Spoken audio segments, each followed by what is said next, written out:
Hey, Futurist, Jim Carroll. I finally made it to my conference facility somewhere outside Chicago, and as you can see, it's sort of a winter wonderland here. Something like 36 hours of travel to try to get here, but look, the show must go on. And I'm at some big, sprawling conference center with a professional services firm, specifically their manufacturing group. They're looking at future trends which are changing, impacting, and challenging their client base, and they want to make sure that they can align themselves to these trends so that they're focused on providing the best possible services.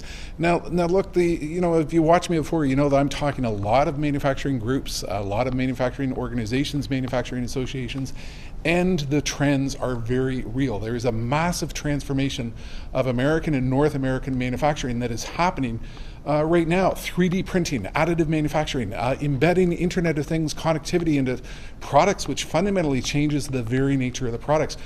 Massive skills issues. Look, there's no shortage of manufacturing jobs throughout North America right now. What is real is a shortage of the necessary skills to work with all the advanced capabilities.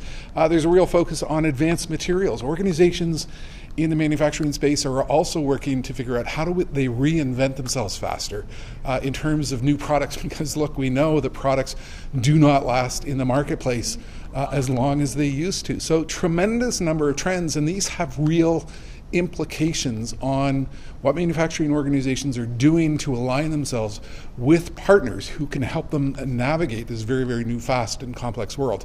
And that's what this organization is razor focused on. How do we ensure that we can provide the necessary professional skills, capabilities, insight, and assistance to our clients to take them into the world of manufacturing in the 21st century. So it was a bit of a long haul to get here to Chicago today. The show must go on.